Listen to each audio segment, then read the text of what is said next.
Good evening, everyone. Welcome to day 2 of the training on the practical strategies for multi-sensory teaching approach in teaching a dyslexic learner. I hope that you had a great time yesterday. Yesterday was an intro phase. And so as we progress today, I hope your questions and your curiosities will come out and you'll be able to ask all the questions that you need to ask.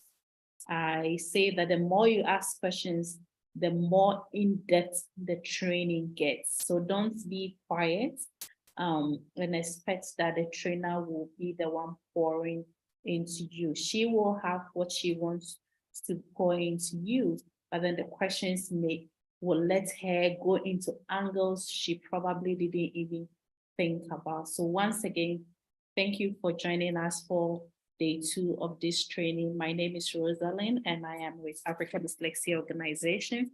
And once again, we have Dr. Sierra Bernard all the way in New York joining us via Zoom for this training. We hope your Saturday went well and you're having a great time. Just sit back, relax, get your questions, and then let's start this training. Dr. Bernard, over to you.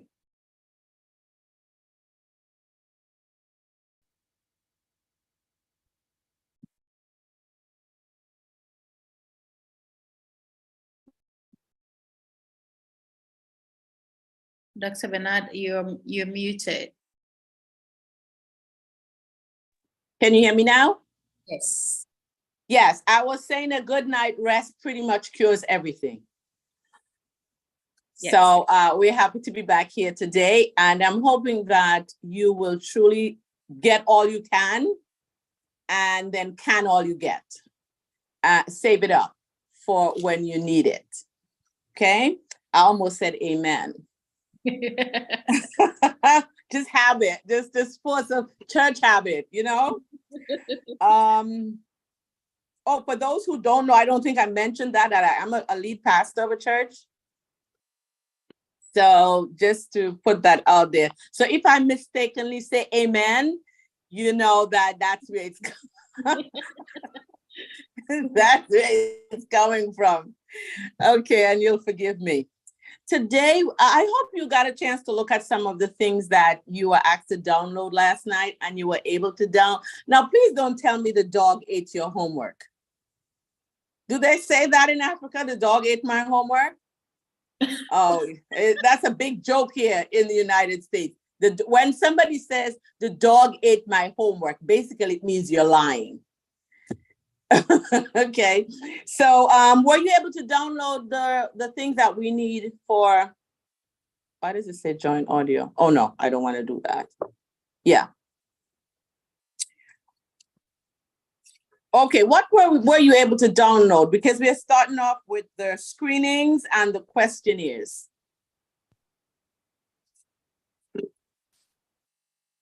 Can you guys hear me? Yes, we've downloaded them. Okay, good. So let's begin. Let's start at the very beginning. I'm going to begin today with the dyslexic screening profile. If you can see this. Yes. Okay, everybody has this? Yeah. Okay, good. And did anybody get a chance to read it? Okay, let me not respond for everyone. What's that? God gets it.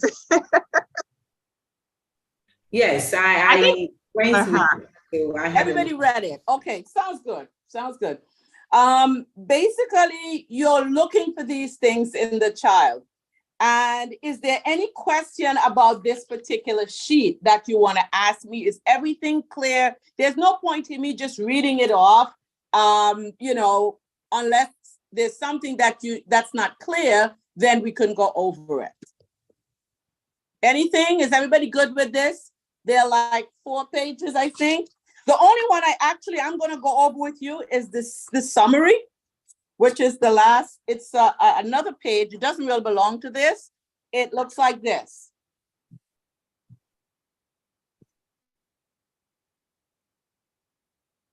Everyone has that one? You guys are muted, so I can't hear anybody. Yeah, there you go. There you go. Thumbs up is good. Okay. Common characteristics. Let's just go over that really quickly. Some common characteristics of the dyslexic learner. Intelligent students who cannot read, spell, or write. Note those three things. Confused letter one, no. Okay, I'm just going to say what it's supposed to be. Confused letters that are similar. Words may come out wrong. They may actually be trying to say something, and another word comes out that may be similar. It may even be a synonym of the word, but it just comes out. Like sometimes I have had where students, instead of saying house, they say home. Now, both of those are the same thing, but that's not what's on the page. So that happens a lot. Confuses sound similarities and sequences. Has difficulties with organizational skills. This is a big one. Basically, what it's saying is a child who's messy, just look out. Just look out. That's a possible symptom that the person has some level of dyslexia. I'm not saying everybody that doesn't clean their room has dyslexia. That's not what I'm saying. Sense of direction or time gets mixed up. That, of course, reflects in handwriting more than anything else. And they have a difficult time even when you're teaching them left and right. They have a real difficult time with that. So, that's one of the things you look for. Handwriting is irregular. It is slow, it is cramped. One time their writing is up, one time it is down. The letter I, lowercase I, could go right up to the top line. An uppercase I could go lower down. There's just like no method to their madness when it comes to writing. They have difficulty remembering words by sight. This is a big one, which is why I have all my dyslexic students read all 220 words from the Dolch list every single day. You may say, oh, that's difficult. No, let me tell you why it's really easy. Because you don't have to sit with them and say a and away. No, you teach them to point to each word and say it. You're not asking them to memorize it, but in a couple of weeks, they will. Okay, just listening to them, I know. A, and, away, big, blue, can, come, down, fine, for, funny, go, help, here, I, in, is, it. I can go all the way through those letters. Why is it? Because I hear it. I never sat down and said, let me memorize the Dolch list. It is easy. I have had children do the Dolch list who were Down syndrome. Okay? Now they didn't understand as much as it as they should, but they learned it. There was this particular girl, and I'm like, this kid doesn't know anything, but she can read off the Dolch list. That's because of repetition. So a dyslexic child who's not Down syndrome or anything, if they can go through these words every day, the little girl that I showed you yesterday, the one that's 16 years old, she was so religious with her Dolch list. Her mother told me, she said, Ms. Bernard, I have to tell you this. She woke up last night about 2:00 in the morning. And she said, Mom, can I turn on the light? She said, why? She said, I didn't read my words. And she said, okay, go ahead. She turned on the light. She read off all of her Dolch words, turned off the light, and went back to sleep. Now you can see why this child goes the way she's going. Because she pays attention to what she has to do. If I give her 5 things to do for homework, she does it. I know I don't have to go home with her. If I tell her she has to read these words every day without me watching, without me asking, she will do it. So if you have children who are going to say, I'm not going to read it because teacher's not going to know. Oh, well, that's their fault. That's they're the big loser.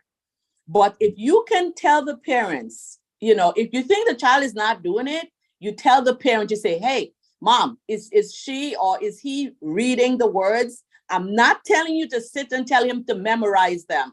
Just say them and point to them. A and away. There's going to be a connection. There is going to be connection. Any child that can read all 220 words from the Dolch list, they are well on their way to learning to read. Someone else, here's another characteristic. Someone else in the family has this disorder. I don't remember having a student that was dyslexic that I couldn't identify another person in the family that was dyslexic. I don't remember ever having a student like that. It may not be the father. As a matter of fact, all I need is for the mother to send me a note. Just send me a note about something. And I would know if the mother, I could easily tell, oh, that's where the dyslexia is. I can tell you. And sometimes you ask the mother, and you'll see in your interview, your parent interview, you're going to pick up on a lot of things that will help you to know, oh, okay. They may say, yeah, his granddad couldn't read. Okay, you may just assume that because the grandfather is old. No, the grandfather may be the one that's dyslexic. It could be an uncle, could be an aunt. I'll tell you something. And I don't want to tie up your time, but I just want to tell you, I have a lot of people in my family who's dyslexic. And I did not know until I studied the Orton-Gillingham program. Now, I'm a lifelong reader. I will read anything. You could write it on a toilet paper, I will read it. And that's how I always was as a child. Give me a book, a library book. I will read it, anything. So one Thanksgiving, we were here, and I'm in my living room, and my niece was here with me, and she's a speech pathologist. She's a speech pathologist. And my nephew was over there. Nobody else was in the room but the three of us. And so we were talking shop because she's a teacher and I'm a teacher. And so we were discussing dyslexia because she wanted to know more about dyslexia, because even though she is a speech pathologist, she doesn't know a lot about dyslexia. So we're just talking those things. My nephew was sitting over there very, very quietly. Now he has a master's degree. Okay, he has a master's degree. And when we were done with the conversation, he came over to me and he said, Auntie, everything that you guys were talking about, that was me. That was me. And I spoke to his parents after, which is my sister and his dad. And they said, well, we always thought he was lazy. We always thought he didn't want to do his schoolwork. But this is an ambitious child. He has a master's degree now. But he used to get late to do his schoolwork all the time because they thought he wasn't trying hard enough, on and on. He never knew what it was. Can you imagine that? He's up to a master's degree, and up to the time he doesn't know, he's literally suffering in silence. He knows he has a problem with words, but he doesn't know what it is. And it's overhearing a conversation between us that made him realize that's my problem. Now, his mother is my sister. So after I explained it to her, she said, oh, that's me. I grew up in the same house with my sister. What I know is that she never liked school. She never liked school. She never liked schoolwork. She actually dropped out of school, actually. But do you see what happened there? Nobody knew what was happening. That was going on in her life. I was her sister, but I wasn't a reading specialist. I don't know. I just thought she was lazy. I just she liked boys and she didn't want to do her schoolwork. But that wasn't it. And even though I haven't studied her husband, who was in the same class with her in school, he's dyslexic too.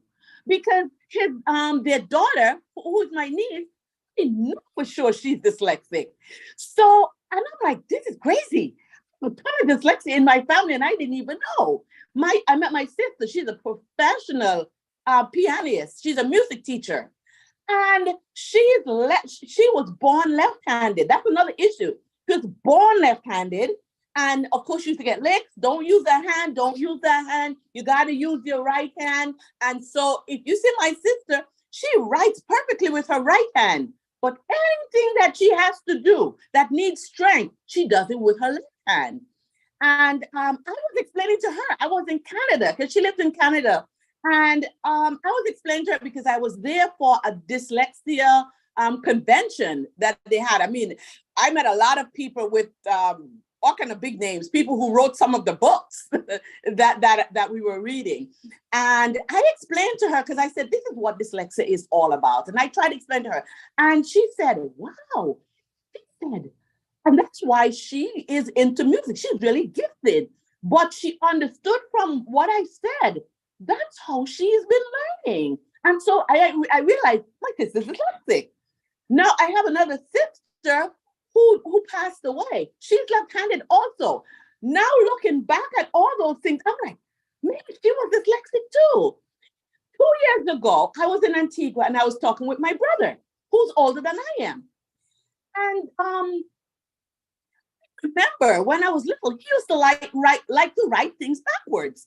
But I thought it was just for fun. It was just for fun. He liked doing that. That's not true. My brother understands mirror language better than if you gave it to him straightforward. If you want him to read something really fast, put it in front of a mirror and he'll read it right off of the mirror, backwards, everything that's got mirror language, perfect. And he said, oh, that I see that better. I'm like, what? Years ago, my brother is, so he would have been 69 or 70 at that time. And when I looked at it, I said, when he wrote his name and he did the whole thing backwards in mirror language, He can write in mirror language. Nobody knows that. Nobody knows that. But when I saw it, I looked at him, I said, you are a classic dyslexic. And I'll tell you something else about my family. My family is extremely, extremely musical. Big time. I mean, they play for churches, big pipe organs. They are professional musicians. And so that is another thing that you will see in the dyslexic learner. A lot of them are very, very much into music. Yes. We have Irene hands up who would like to ask a question. Go ahead. Irene, you can unmute. Okay. My connection was bad along the line. So if I ask a question you have addressed, please pardon me. My first question is, when a child is diagnosed with autistic, not a severe autistic, quite mild autistic, does that affect the child or make the child dyslexia? Can that make a child dyslexia? They're two different things, but they're all neurological. So, of course, you're going to see certain things in the child, like a child who's autistic, they're most likely going to have problems also with reading and spelling and all of that. But the thing about autism, it manifests itself in so many different ways that it's like, I don't know, the people who do that, and I'm going to tell you, no, that's not my field. I have dealt with children who are autistic. I've taught them to read, but it is not my field. So I'm not going to even try to be a professor. But because these things are related, these disorders, I'm going to keep them separate, but I'm going to say they have similar traits. But dyslexia, please keep it separate from autism. Because dyslexia a lot of times has nothing to do with behavior. Okay. Yes. Okay. Yes. Sure. Sure. Also, now, add something to it, Irene, is so we have a child so there is something we call the comorbidity issues or comorbidity for comorbid, right. So someone could be autistic and be also experiencing dyslexia or dyscalculia, because we currently have a mother in Ghana here who I'm working with. The child is autistic and the child has been assessed and diagnosed as severe dyslexic as well. So you can't have them together. Yeah, those are, as we said, those are comorbid. Even multiple difficulties. And it makes it very, very difficult to diagnose because of these comorbid conditions. And that is why I think I mentioned that on my tape. Children, they give some children medication, some that are autistic, but when it comes to dyslexia, medication is not involved with that. So it becomes complex whenever there's a comorbid condition. And it's hard sometimes to differentiate all of the different things. Sure. Then, of course, handling such a child, it's possible it may take more time than handling a child without. Definitely, it may take more time. Absolutely. Okay, my next question. Okay, thank you. The don't sight words. How many of them can you give at a time to a child, or it depends on the age of the child? Let me just quickly answer this one. If I say you're answering the question. You're answering the question. Okay. It's going to depend on the level. For example, if it's a kindergarten child or a first grade child and they don't know any words at all, I'm going to start them with 2 words. I'm going to start them with A. I'm not going to tell them A, because A is there's a difference between the letter and the word. Okay. Right? So yeah, I'm going to start them out with A and probably start them with at. And maybe I'll throw in it, not sure, but I'll put in the, because there is everywhere. So it's something you have to pace. You have to pace it. But when you start doing your lesson plans, you'll see what I'm talking about as you throw in words. Because if you can't give the child anything to do with any words that you did not teach them, I don't care if you think they knew it. Okay, if you think that, okay, they know that word because if they read it off for you from the list, then you say, okay, the child read it off. So you count it in as the words that they already know. Other than that, you can't do that. If you want to, let's say a child is writing a sentence and the word can is in it, C-A-N. But you haven't gotten to N yet. You just started. It's just like 2 weeks into the lesson. You can't have that child write a sentence with the word can in it unless you spell it for the child. So the child says, this is the sentence I'm writing, but we're not up to C-A-N, but you can tell them for your sentence, put in C-A-N and underline it. So you know we're not up to there yet. You must help the child. If you did not teach the child something, you must help them. Yes. Fiona.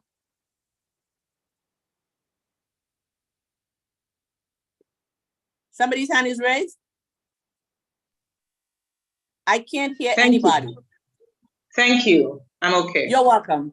Did that answer your question? Yes, Mom. I'll ask more as we go along. Yeah. And as we go along, because as we go along, you're going to be preparing the lessons and it's going to be you're adding on as needed. You're adding on as needed. Okay, I'm going to try to run through this faster because we have a whole lot to cover and I didn't think we were going to get stuck on this dyslexia phase. But it's important that we know all of these things. It's really important. And I found out so many things in my family background that I just thought saying some of this might just help you to understand how prevalent it could be. It could be in your own family and you don't even know, because chances are they're not going to tell you. And they suffer in silence for 20, 30, 40, 50, 60 years. All they know is that they have a problem. You know what my sister told me? She said, I can't spell to save my life. I didn't know that. She said, she's a nurse. And she said, I walk around with a little pocket dictionary in my pocket. So there are people who may be around you and you don't know, even fellow workers, and you don't know this. Okay, it says here, often gifted in music. We said that. In art, Walt Disney, oh my goodness. Or athletics. Michael Phelps, if you've ever, he was at one time the #1 swimmer in the world. He's dyslexic also. And his mother got him into swimming to try and, keep him occupied. Instructional strategies. Use multisensory approach. Reading instruction must be phonetic and multisensory. Do not teach whole language. The kids in the classroom, a lot of them can get by with teaching whole language, not the dyslexic learner. What they need to learn, you've got to tell them, this is what you're learning. This is why you're learning it. This is how you're learning it. Can I leave you to read the rest?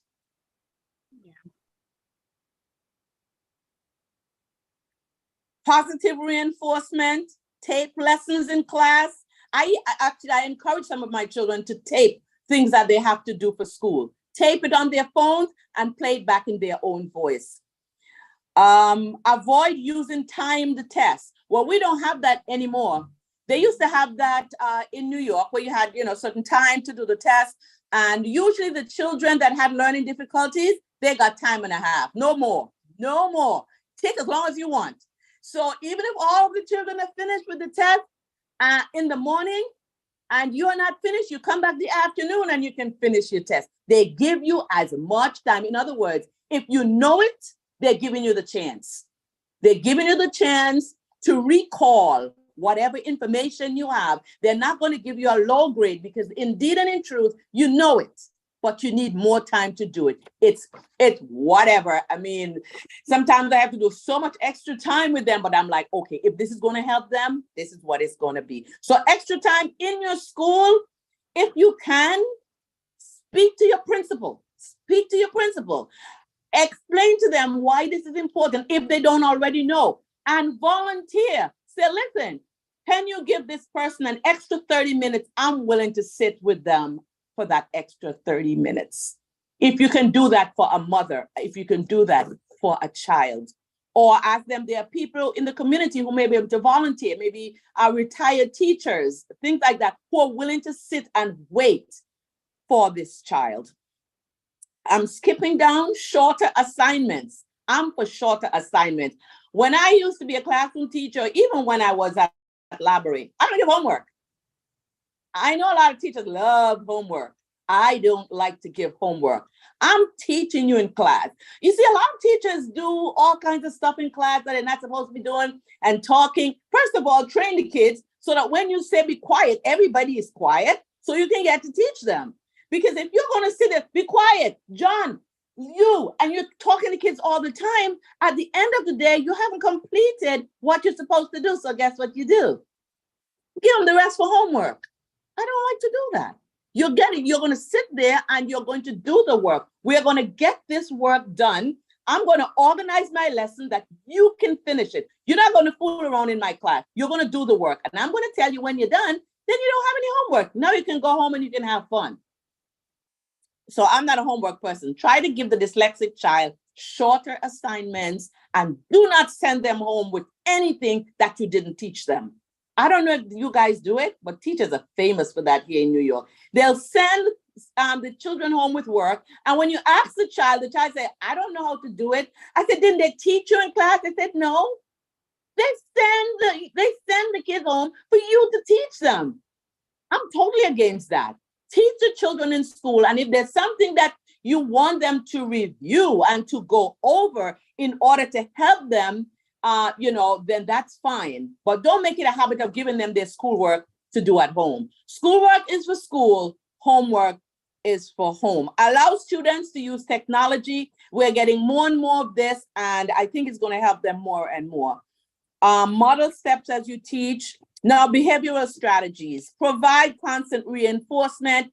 Praise them often. If possible, use a reward system. Tell them if they get a certain number of points, but they can get a homework, a sheet where they have these little cards that they give them. A nut card, they call it. They call it a nut card. And so they don't have to do their homework. They can choose which day to skip their homework and all this kind of stuff. So you use, different systems. Calm, structured classrooms. There are some teachers, especially young teachers, and I'm telling you, I just look away. Because when I see younger teachers who have no control of the class, if there is no behavior, there is no learning. There is no learning. If the kids are all over the place and they're talking and they're doing this, there's no learning going on in that classroom. Try to keep a classroom that is controlled so that the children can learn. They must know the class rules and they must keep them, especially the dyslexic child. Communicate with the family and most of all, demonstrate that you care. Parents don't care, or nobody else for that matter. People don't care how much you know until they know how much you care. That's important. That's important to the parent. It's important to the child. They may not understand all the things you do, but the teacher knows, oh man, she loves the children. I can see she loves the children. She goes the extra mile with the children. That is so important, especially with any child with a learning disability. The parents must know that you care. I'm going to leave you to just review this on your own. Take when you get a chance, put it in your bag or something and just read it on the bus or in the doctor's office and just read it. And so that it to me, I find it very helpful to review these every now and again. So I remind myself. Okay, so that was it for the dyslexic child. This is going to help you to determine that with the other sheets that you have, if the child is dyslexic. Anybody here has a dyslexic child that they've identified already? 1, 2. Okay, we need more dyslexic children. There are a dime a dozen out there. Okay. Now we're going to move to the questionnaire. We're going to first look at the parent questionnaire. Do we have the parent questionnaire?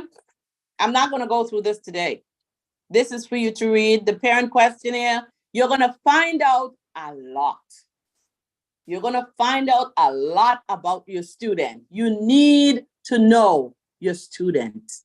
There are things that you're going to prepare for them, lessons that you're going to prepare for them, activities. And if you have this information, this is ammunition for you.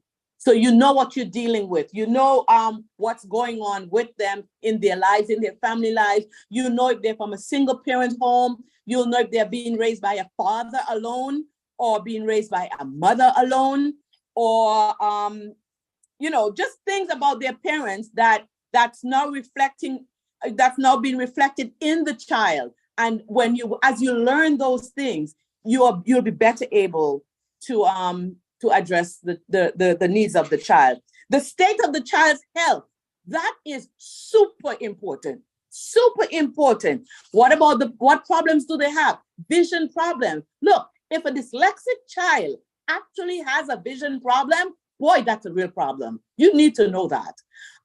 There's some children who have a problem with swallowing.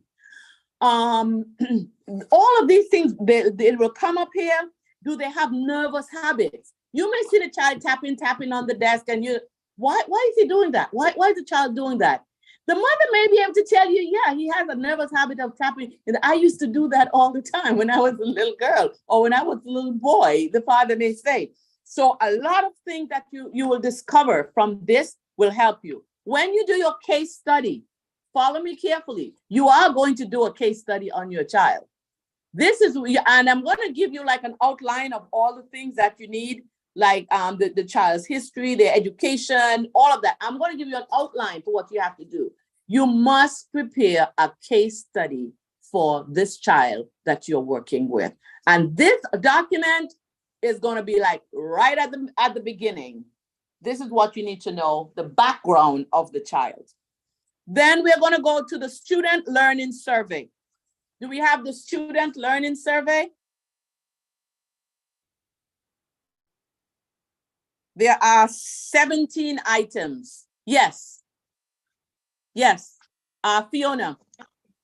Yeah, so please, I know you said we are not really going over the parent interview, but I went through the list earlier, and the one the beginning of the list, there's the name of the student and then B, D, and then C is. So I'd like to know what the B dot I'm sorry. D I'm and then sorry. When I saw this, I changed it on my original document. I knew what it was because they told us. It's the birth date. Birth date. Okay. The date and I put instead DOB. Because I didn't create this sheet.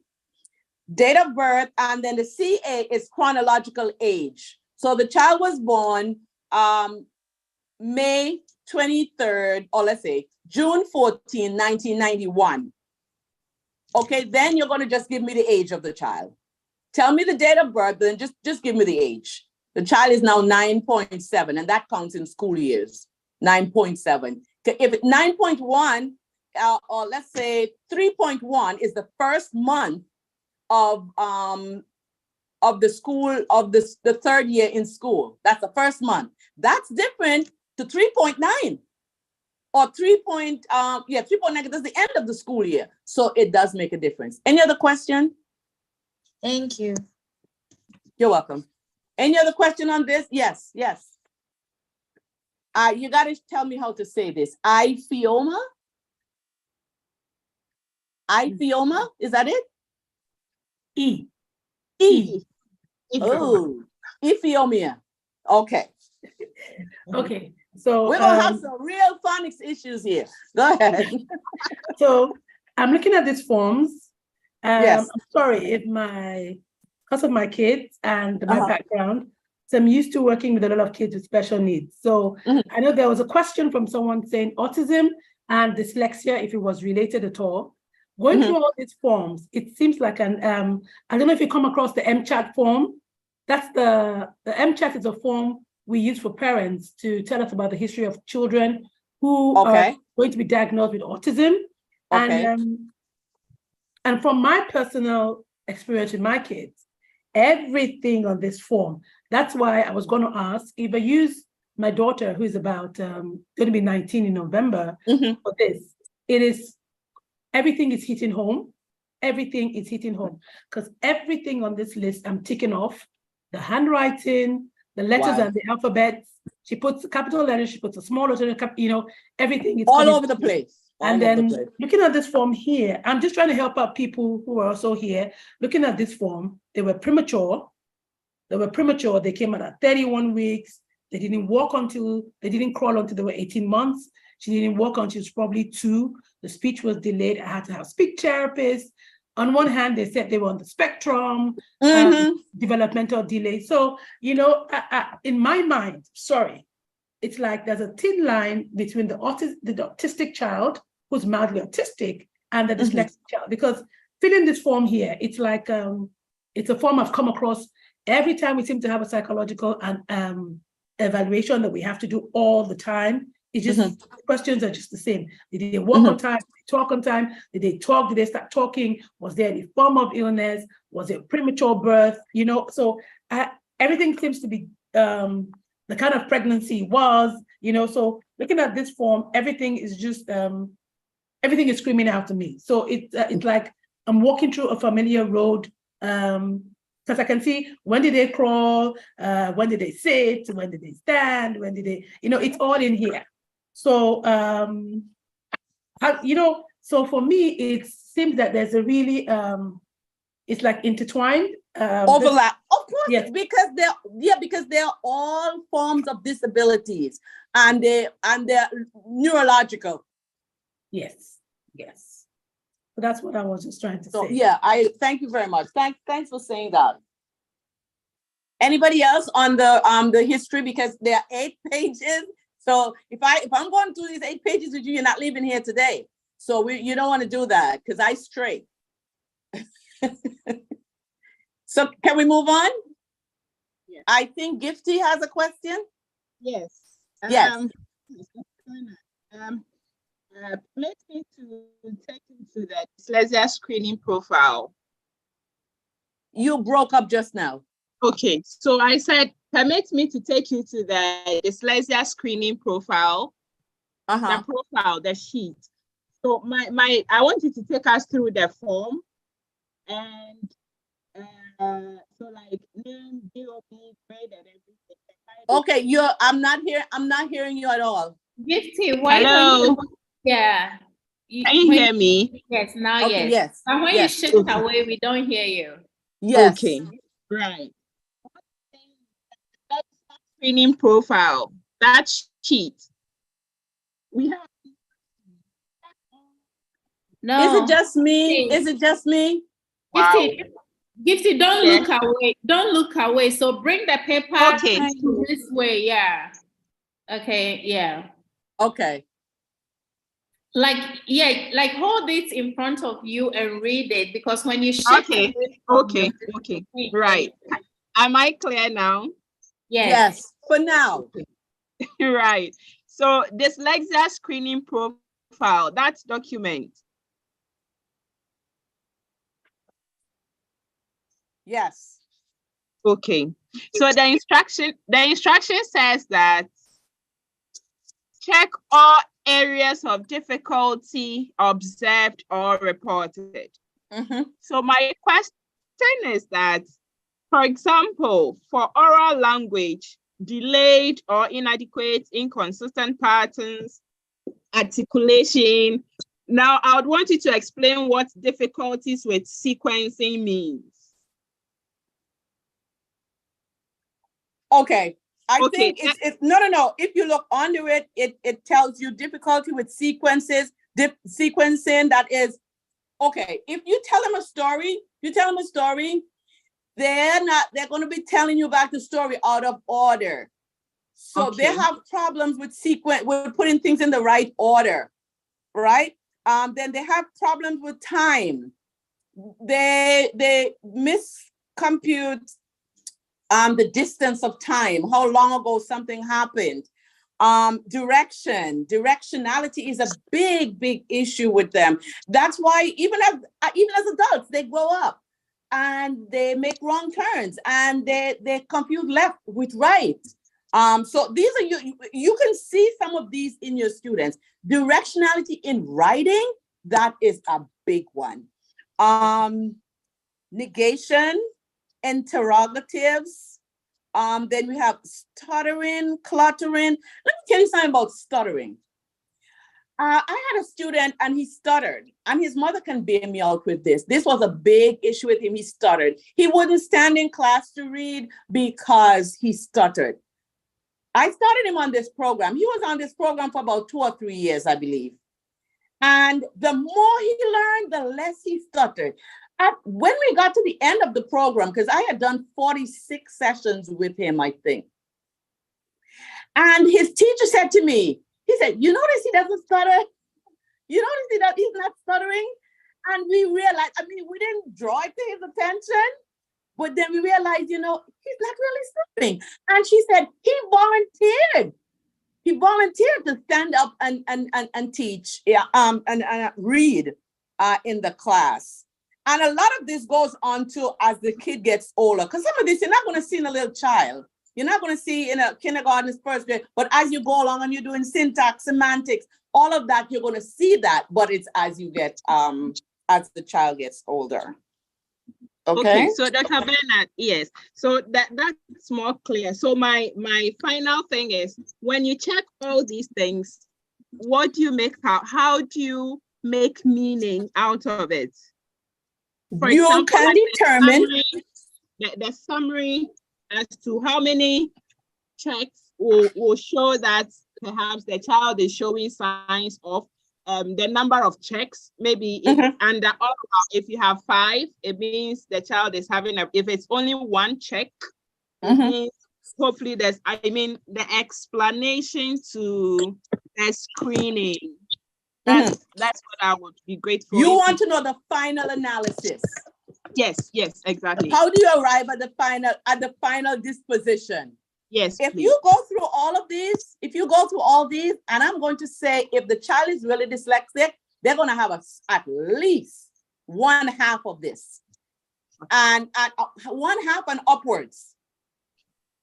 And you're going to be able to informally say, I believe this child is dyslexic. And even if the child is not dyslexic, if they have all these problems, they need help. They need help. Yeah. They need help. Treat them as if they're dyslexic. If they have this many of these, treat them as if they're dyslexic. Okay? But as I said, for you to get a diagnosis of dyslexia, you'd have to have somebody psychoanalyze them, the psychoeducation, screening, and they're going to say yes. They're going to come up with the same conclusion like you. Okay. Okay. Thank you. Any other question? Can we move on? I don't want to rush you, but we have quite a bit to cover today. Okay, I'm hoping that I don't have to go through the student learning survey. Let me know if you just give me a thumbs up and you say you don't have to go through that, because this is self-explanatory. You're asking this question of the child. You have the physiological factors, the sociological factors, the environmental factors, the emotional factors, on and on it goes. So this is going to be in your case study also. You're going to understand the child. One example, I learn best in the morning. Let's just pull out that one. Which child would say they learn best in the morning? You would say a morning child, right? Let me tell you who doesn't learn best in the morning. The child who's up until 2 o'clock in the morning watching Netflix. Okay, so you have to be careful. When a child talks about the time they learn, find out what time they're going to sleep. As a matter of fact, there was 1 year at Labouré that every morning, there are certain batch students, they had to sign in every morning for me what time they went to sleep the night before. I didn't ask them, I didn't tell them when is a good time. So I was able to see that some of them went to sleep 11 o'clock, 1 o'clock. One child told me 3 o'clock. And I wanted to know, where is the parents? Where are the parents for this child? That this child, I said, so what are you doing? What did you do until 3 o'clock in the morning? She said, oh, I was watching movies on Netflix. It's got pulled in the morning. And you know what? Her mother's a teacher. Let's move on. Assessing the use of reading strategies. This has to be completely filled out also. It's going to be a part of your case study. Can I move off from this? Yeah. Yes. Okay. The Dolch list, you don't need to use my list. This is the one in alphabetical order. And then there's one that I sent to you. You can go online and download a copy of the Dolch list if it's not clear what I have right now. Okay, this one now. This is important. We have to touch on this. This is the RAT, WRAT-4.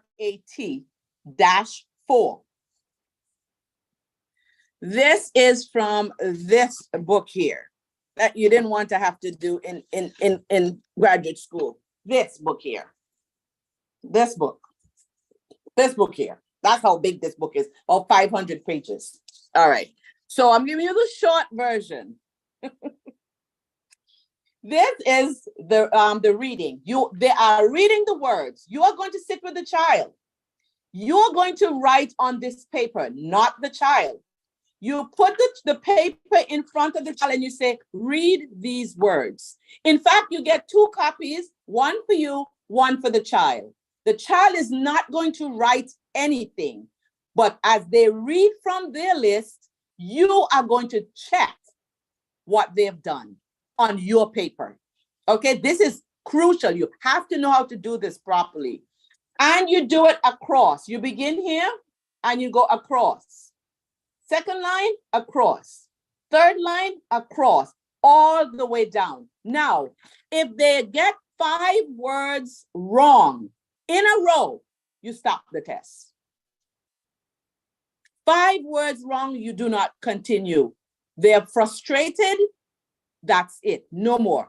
The words at the top would be for like really, really small children. You want to know if they know the letters, okay?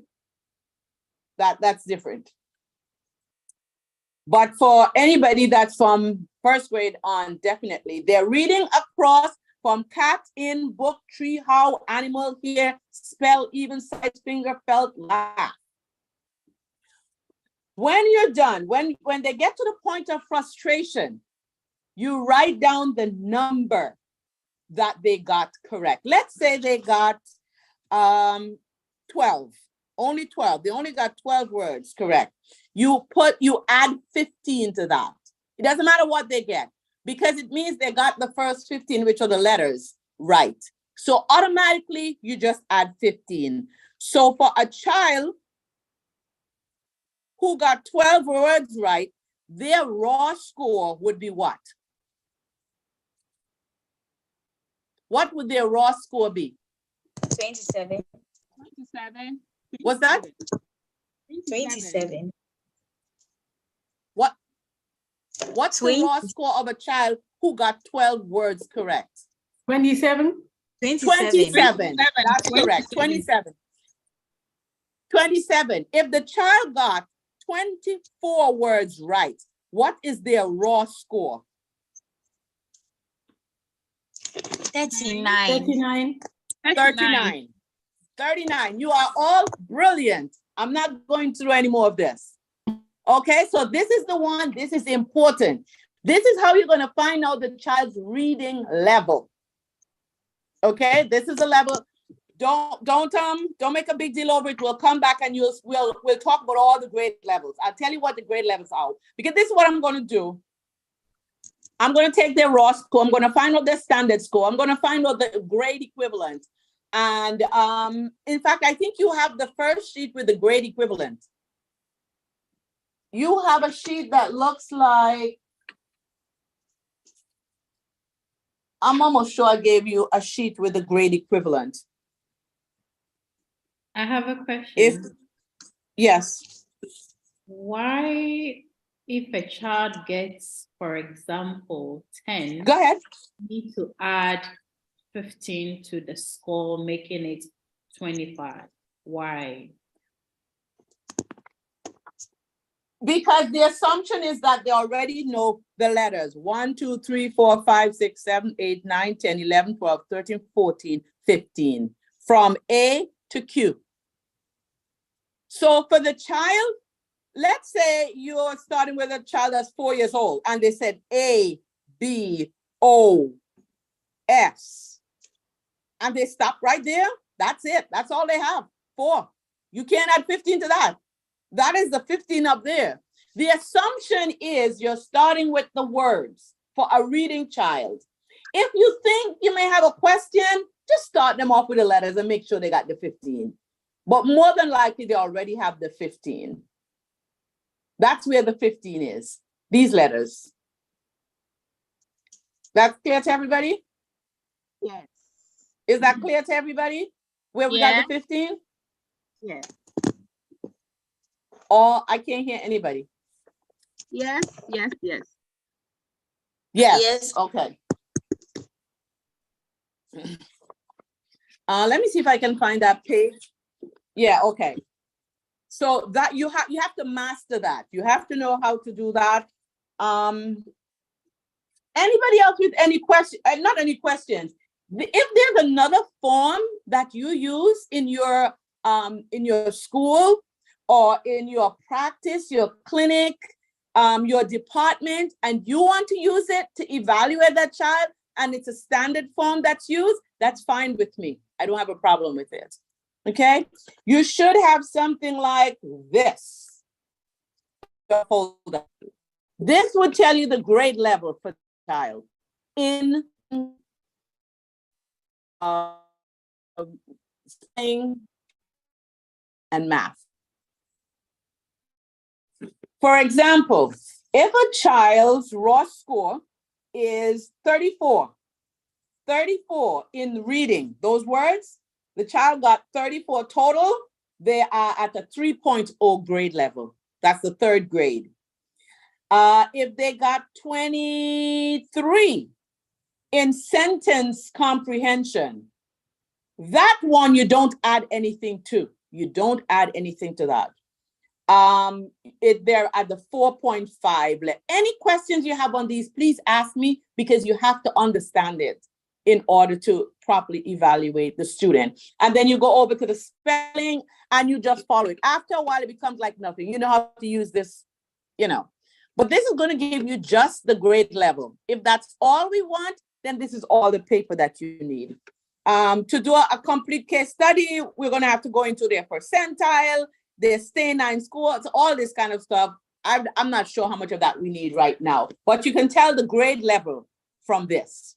Okay?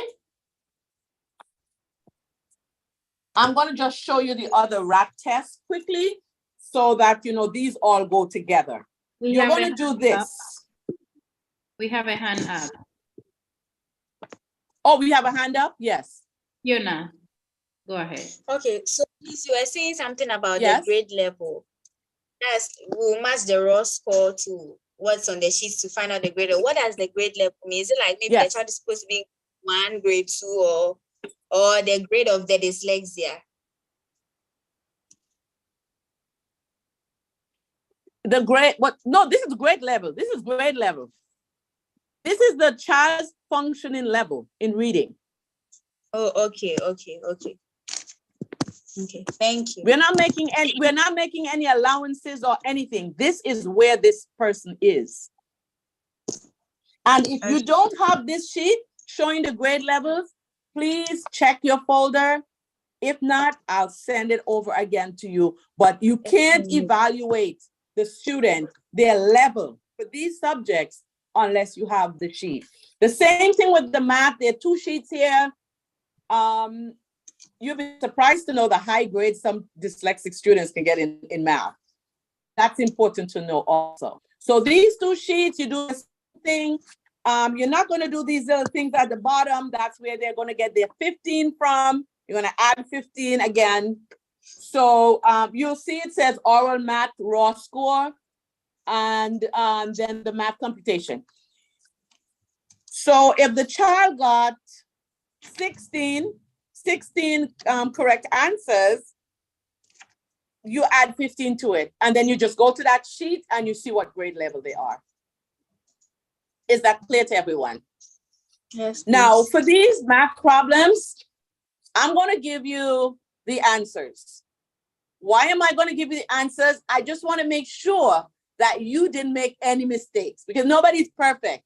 And I don't want a child to be deprived of any points just because you overlooked something. So we're going to give you the answers. There are going to be 2 of the sheets. Let me write this down. Because I'm going to send that on WhatsApp. You're going to let me know if you don't have that sheet with the grade equivalents. Let me know, and then I'll send that over to you. Or do you want me to just go ahead and send it over? We don't have it. Yeah, we don't have it, please. We don't have it. What's that? We don't have it, please. You don't have it. Okay, I'm going to go ahead and send that over. Okay, so that's a part of the second packet. But I'll go ahead and send it over again. Okay, because that way immediately you're going to know the child's grade level based on what they did. Okay, so I'm going to send that. And then I'm going to send the answers to the math problem.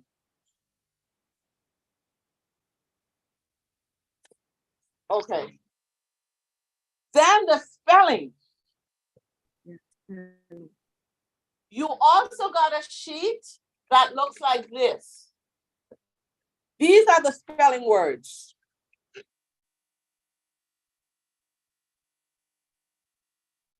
Do you have this? Yes. Yes, please.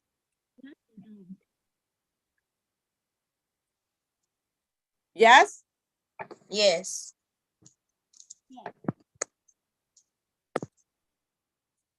Hello? Yes, please, we have it. Okay, everybody has this. We do. So these are the spelling words. Yeah.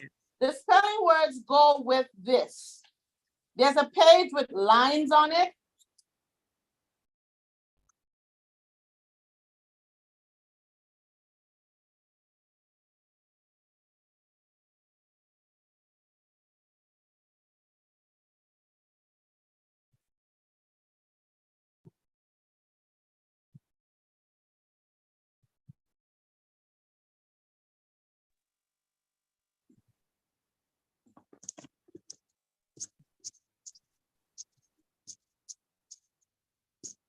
Dr. Bernard, we can't hear you.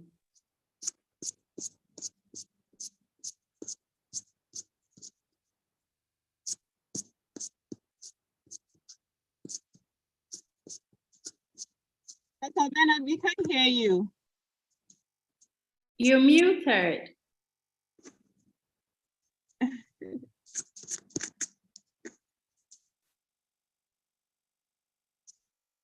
Don't know what happened. Hello? Yeah, now Hi. we can. Hello? Now we can hear you. Can you hear me now? Yes. Okay, so we have the spelling sheet here. This is the spelling sheet, and these are the spelling words. Okay, when you read it, you have to read it clearly so the dog can hear it. It's going to be, you say, this is number 1. And they have to write where it says number 1. It is on the table. The spelling word is on. Then you give them a chance to write it. Number 2, and. The boys and girls played together. The spelling word is and. Number 3, they saw him yesterday. The spelling word is him. Number 4, he can make us laugh. The spelling word is make. Is this clear now? Everybody got that? Yes. So everybody knows how to conduct the spelling test. If you have a question, please ask me. This and this. That's for the spelling test.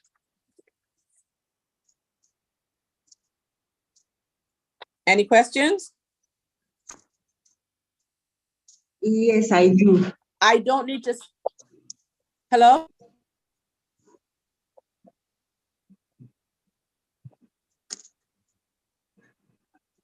Can I continue? I have a question. Dare to have a question? Yes. Yes. On the right side, make is spelled as M-A-Y-K, as in make. And then I see cook is also spelled as K-U-U-K. Is there a reason why the words on the right are spelled how they sound? What it, oh, you mean where it says M-A, oh no, that's just the pronunciation. Make, cook, light. It has a long I sound, light. Okay.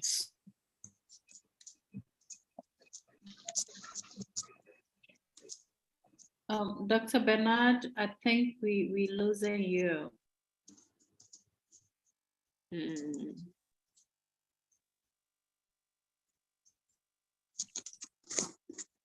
Is it from my end or is everybody losing her? Yeah. We also Same here. Okay, let's give her a moment and see. Okay. Please, if you don't understand anything, I encourage that you stop and ask questions. Don't wait, because you see how the materials are a lot. And so if you have to wait till the end and we all have to come back again, it will take time. So if you don't understand anything right there, just like you're doing, continue doing that and ask the questions, please. So that you can get everything you need out of this training. Of course, you need to take several training to become the expert you want to become. This is just the beginning, but I also want you to get as much as you can from this training. So I would encourage you to do that. Okay. So let's Thank see. you. You're welcome. So she's going to join us again quick.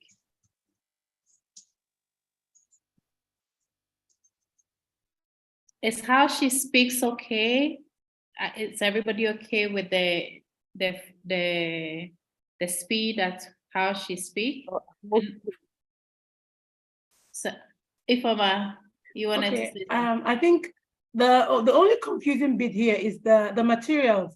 I think they're not put in order. It's not sequential like the spelling test. We have to go look for. So I don't know if there's any help that could be done to put them in order, as in this is a spelling test, this is the paper we're supposed to use, so it's clearer. But what I'm having to do here is having to, as she says, go to this sheet, I'm having to number it so that it goes accordingly. So if there's any help she can do with us to say, for the math test, use this one, for this, we use this one, I think it will make it much easier for us to understand.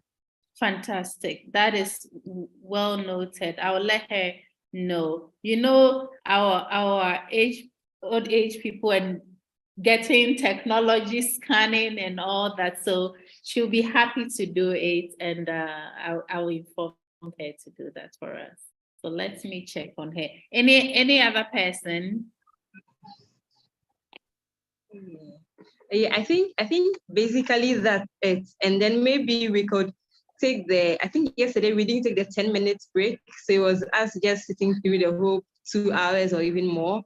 So maybe today we could consider taking a short break so that yes, everyone could just cool off a bit. Okay. Probably just run through everything and understand before we proceed. You guys in Ghana, you're having fun. I'm 1 hour behind. So it's past 7 here, and here it's 8:20. So I got to finish almost 10 o'clock yesterday. Ooh. Yeah, I understand the time difference. So why don't, since we are trying to get back with Dr. Bernard, she's back. She's back, and we are having her on the phone now. So since I was going to say, since we are waiting for her, let's take 5 minutes break. But since she's back, let's hear from her. Can you hear us? You're muted. Muted. Let me see what's happening. Okay. Dr. Bernard?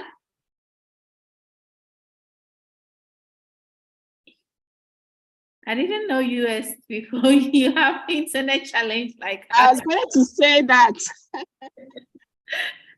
I was going to say same. Dr. Bernard, can you hear us now? Okay. Can you guys hear me? Yes, we can hear you. But you break it. I'm on and I'm hearing you guys. You're breaking off.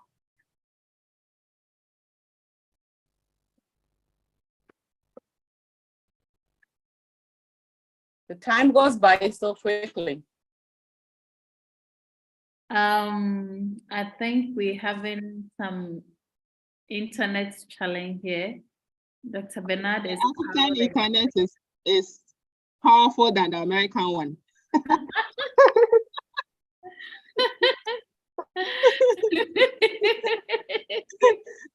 Almighty America.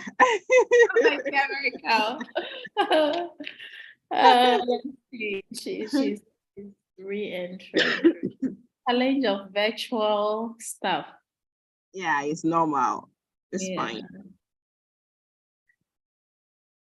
Okay.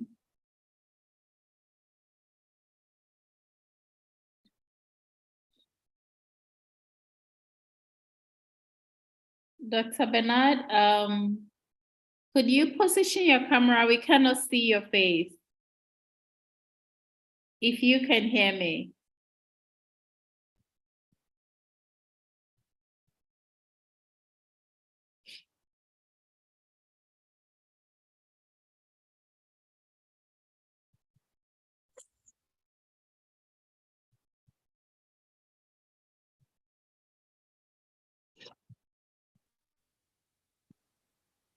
I don't know what's happening here. Okay. Okay. Okay, you guys are back on. We are on. No, I'm seeing you. I'm just not hearing you. I'm hearing you too, but I don't think you guys are hearing me. We can hear you now, but we can see you on 2 videos. So you are on one, I think, on your phone and then on your laptop. Right. So let's stop this one. There we go. Okay. So it's perfect. Somebody was asking, that was who Data was asking for a break. She's totally exhausted. Sorry? Data, she's totally exhausted. She's actually falling. And I was just trying to. It's a lot. It's so absorbed. It's really a lot to but one. So I'm waiting on you to tell us how much break we can have, because we're just running out of time here. But how much can we? We're going to reclaim our 10 minutes while that we lost while we waited for everybody. So do we get a 10-minute break? 5-minute? I think for today we will just do 5 minutes because she's a tough cookie. She's tough. People came in late, and so please, if you come in early tomorrow, we will do it. Tomorrow? Oh my! I thought tomorrow was church. We are not coming in tomorrow. Next week. Next week, Friday and Saturday. It's like I want you to finish and finish quick. No. We are not here tomorrow. Please come in like next week very early, and then we can be consistent with our schedule. So now let's do a quick little break, 5 minutes, come back here and let's continue. So go drink some water and come in. All right. It's now 7:25 over here, 8:25 Nigeria time. So 8:30 Nigeria time, we are starting, which is 7:30 here. Thank you.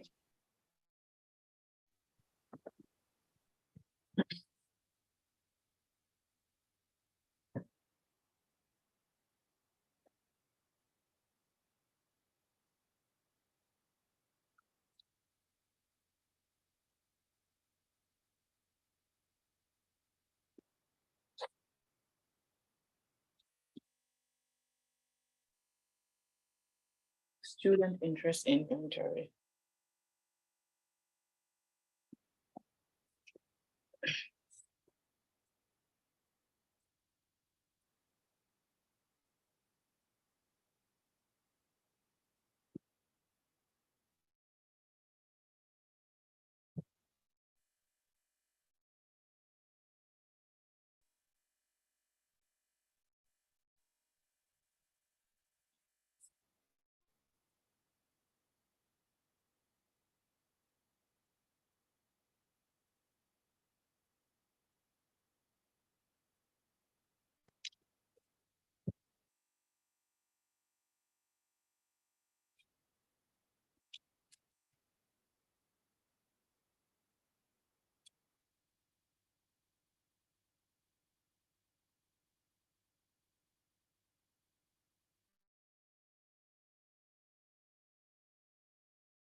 Break is over. Come back for training so we can leave.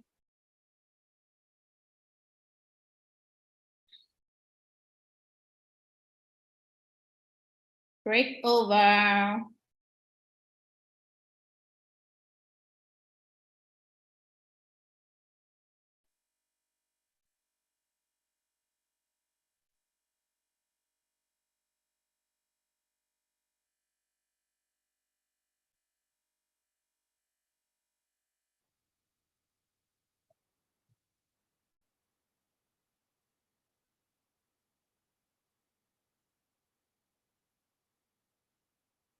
Break over.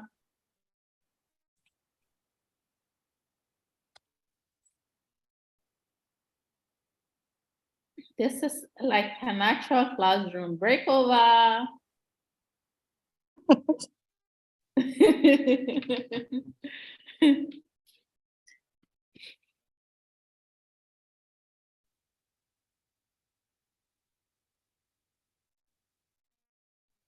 Where is everyone? Judith, Gabriel. Okay, I sent the answers over. Gifty. For the comprehension and for the math. Who dare to let us know you're here? Irene. I see you, Gifty. Okay, Judith is here. Gabriel, are you there? I see Blessing there. Yeah, I'm here. I've been here all along. There was actually no break for me. I see, but why are we not seeing your face? Yeah, I thought I explained to you. I was commuting from an exam to. Yeah. You still haven't gotten home? I only just arrived. I had to set up. Okay. Baby, play this in background. I see. Thank you. You're welcome. Are we all set? Okay, so I'm going back to resume recording. And Dr. Bernard, you can take over. Thank you.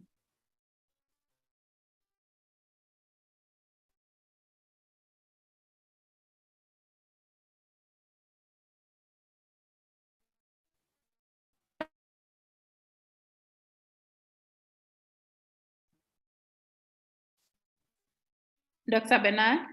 Okay. Yeah, ready. You're muted. I don't know. Let me check on your sound. I'm ready. Okay, you can take over. Thank you. No, I'm not muted.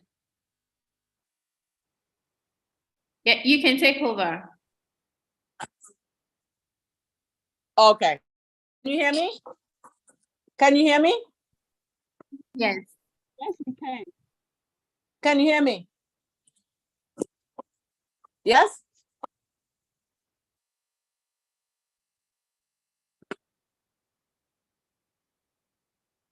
Yes. Okay. Do we have this sheet?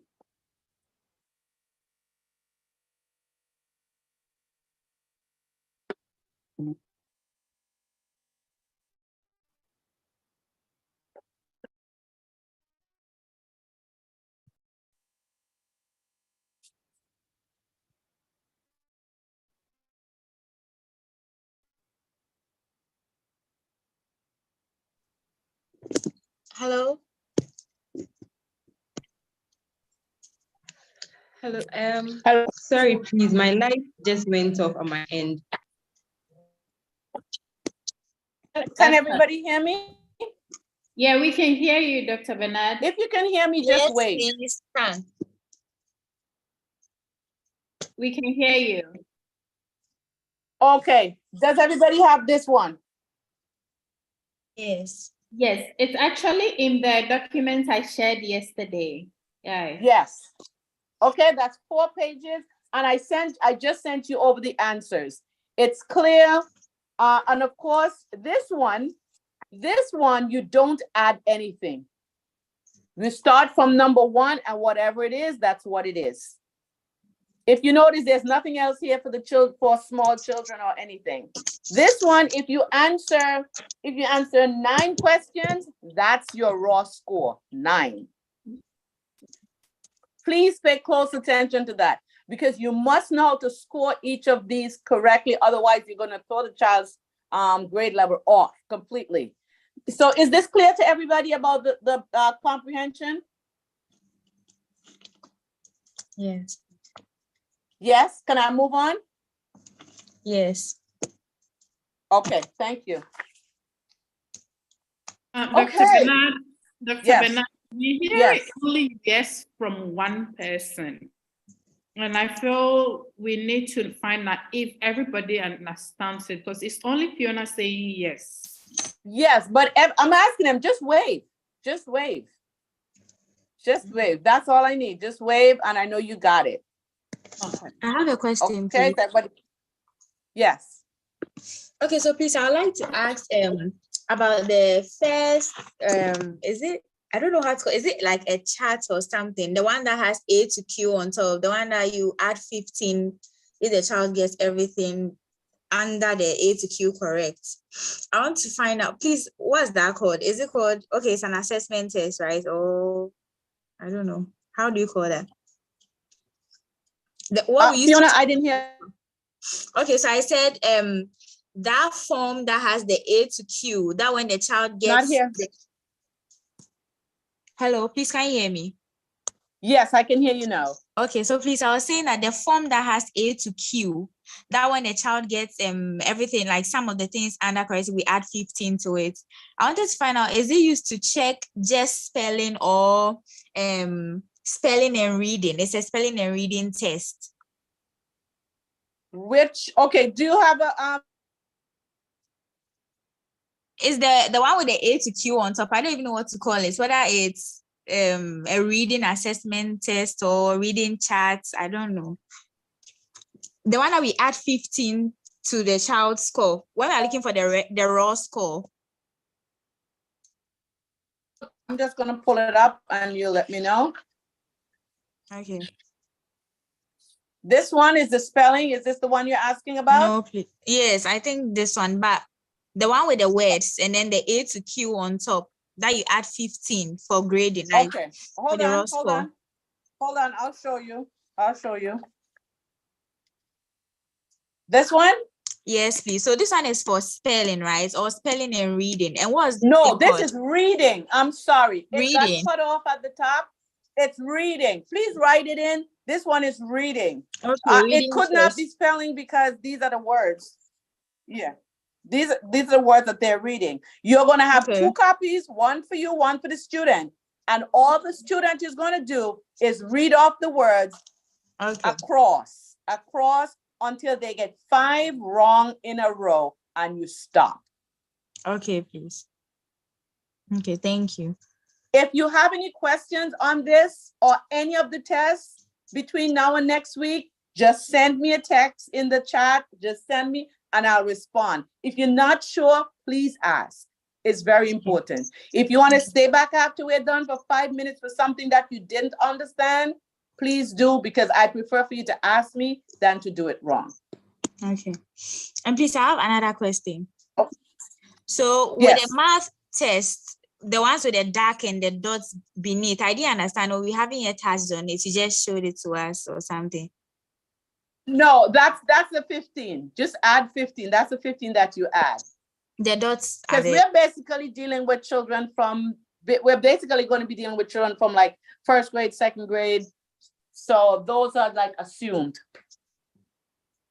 Okay. If they don't know anything on the sheet, then we have a problem. Okay, please. Thank you. Anybody else? Thank you. Okay. We're probably going to have to spend the rest of the time on the structural analysis and the structural analysis. Let me find that one. I only did one sheet from the structural analysis because that's all I really want to know. We want to see the mistakes that they make on this sheet.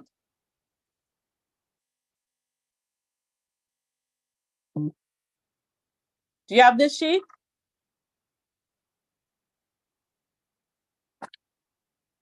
Okay, by show of hands. Did everybody leave? No, we are here. We are here. Okay. Did you see my sheet?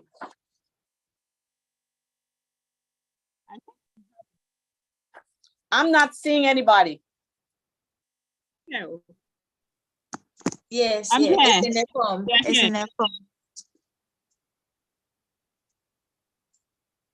Okay, what's happening here? We have it. Your network. We are Okay, but here. can you see? You can see me, right? Yes, we can see you. You know, you Okay, I can't see us? anybody. Really? We can see you. No, I can't see anybody. I just saw Fiona. Ifioma. That's the only person I can see right now. Really? Let me try this. We are all here. Hold on. Victoria alone. Now I'm seeing Victoria alone.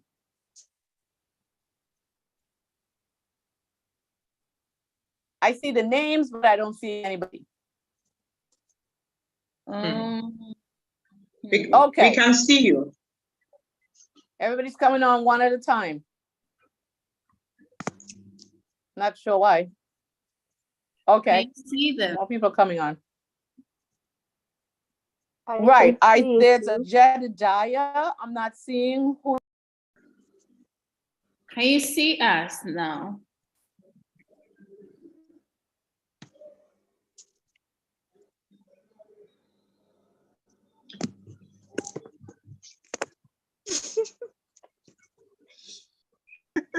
Oh.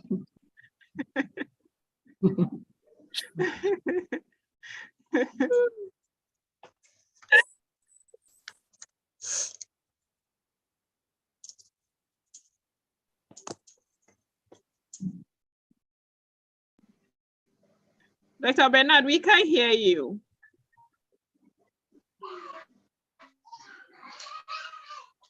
Please, in which of the documents can we find the page she just showed us? The one sent on the platform, the very first one is on page 73. Okay. The structural analysis. Please, a moment. I'm trying to. I see that she's muted. Dr. Bernard, you're muted on your audio Hello? side. We can hear you. Hello? Okay. We can hear you, please. Okay. You were muted. I don't know why this keeps happening. Yeah, you were muted. So, okay, let's see. All right. So we have this structural analysis. You're going to find out a lot about, if the child knows how to use tense, how to use singular, plural, all of that. You'll find out all this from this one sheet. Okay, I'm not going to do the whole structural analysis test. All I need is this page. This is going to help you when you're creating the lesson plans to know what the child needs to know for linguistic concepts. Read to everyone. Oh no, to everyone, thank you. Okay. So are we good with this? I'm going to send you the answers, okay? Everybody has this? Can you guys hear me? Yes, please, we can hear you. And we have Yes. Okay, does we can hear everybody you. have this? And does everybody have this sheet? Yes. Good. I need Is you it- guys to wave. I need you to wave. Okay, my battery's running low. Hold on.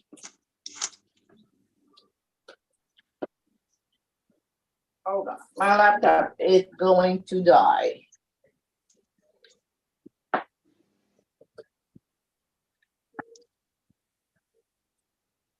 Okay, so we're going to go into phonics mastery. I think that's the last one for today. Phonics mastery.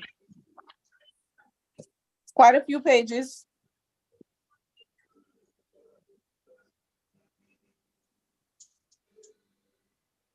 Everybody has this? Have this, just wave. Can we get the page number, please? Page 91. 91, 90, Okay. 93, 94, 95, 96, 97.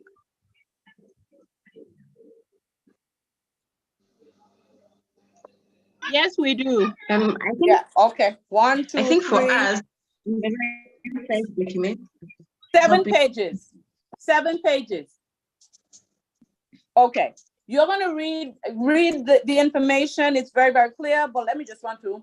The purpose of the phonics mastery test is to identify a specific area of weakness. This is what we are talking about. Yesterday, there are gaps, learning gaps in children and even in adults. And if I want to teach some adults that are dyslexic, some of the things that we're doing right now, they say, oh, I didn't know that. So we don't know where the gaps are. We need to find out. This is ground zero. This phonics mastery is ground zero. This is where we're going to start the process of. So the purpose of the phonics mastery test is to identify a specific area of weakness in a child's ability to decode words without the use of context clues. This is not a passage that they have to read. They're looking at the word in isolation. Individual sections of the phonics mastery test may be administered at the teacher's discretion based on age of the child and required skill for the student's grade level. You're going to do consonants, then consonant blends and digraphs, long and short vowels, vowel teams, syllabication. They're going to show you what they know. Today, this is how you begin the test. You give them this sheet. Hold on. You give them this sheet. This is the sheet the student will have.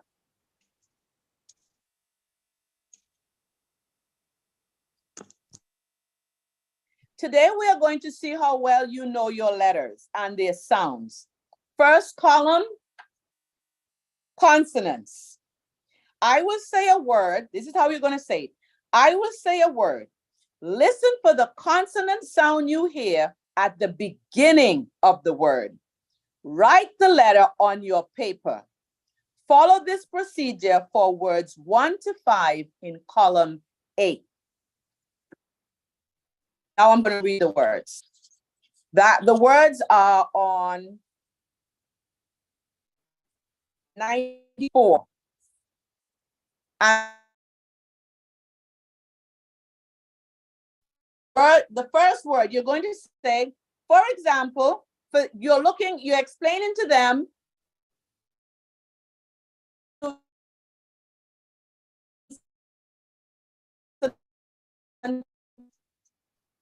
We can't hear you, please. Sure they understand what you're saying.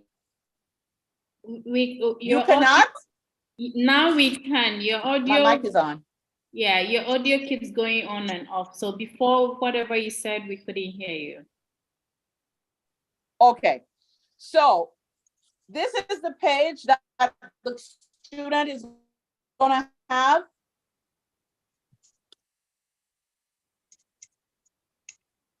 And then you're going to say, today we are going to see how well you know your letters and sounds. Then you begin with the first one, which is consonants. So go to page 95, not 95, I'm sorry, 94 and 96. 94.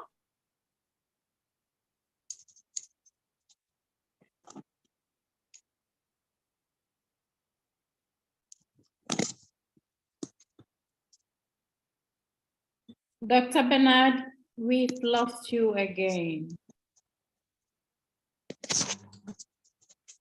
We can't hear you.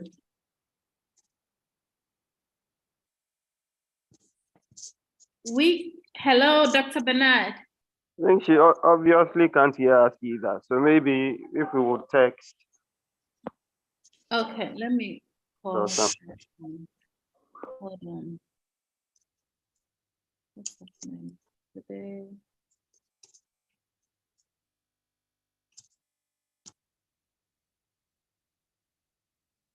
Do we have the page 94 she's talking about? I don't think so.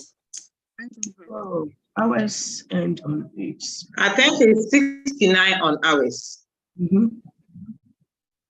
You know what she's It's talking 69 about. on hours. Pages are on those copies. The consonant sounds cue she's talking about is page 69 on ours, the first document. Okay, but on the document itself is page 96. Is that it? Mm-hmm. We have the teacher's copy and the student's copy. Yes. Right. Yes. 96, So 97. Right, okay. Student's copy, yeah, and teacher's copy, right? Yeah. Keep saying that, and then my speaker just comes off. Okay, can you hear me now? Yes. Yes. Okay. Now, what did you miss? I was reading off the words. Did you hear that? No. No, none of it. No. You were referring us to a page. Okay, my phone is dying now. Hold on.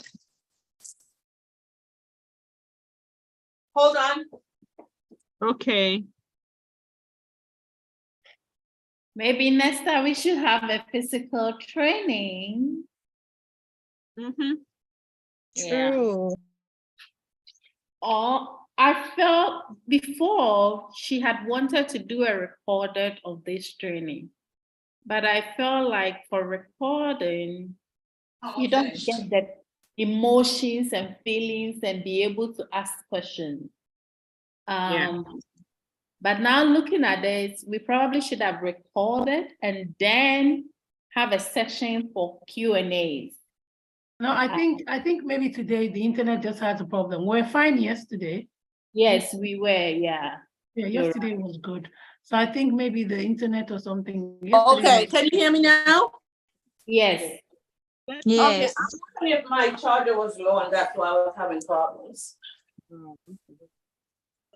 Okay, so these are the words. It's page 94. The words are on page 94. The answers are on page 96. Okay, and the student is going to have page 97. So you read the words. First, you give them an example. If I say house, what do you hear at the beginning of the word house? They should write H. Make sure they don't write the word. They're just writing the first letter sound. So number one, salamander. They should only write S. Pursue. They should only write P. Message. They should only write M. Is that clear to everybody what we're doing here? Yes, please. Oh.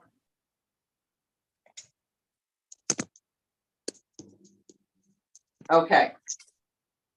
Then you go to the second column, which is B, and it says medial. Medial. That means, what do you hear in the middle of the word? I'm looking for my copy here. Okay. What do you hear in the middle of the word? Example, kitten. Kitten. What sound, what consonant sound do you hear in the middle of kitten? What do you hear? Anybody?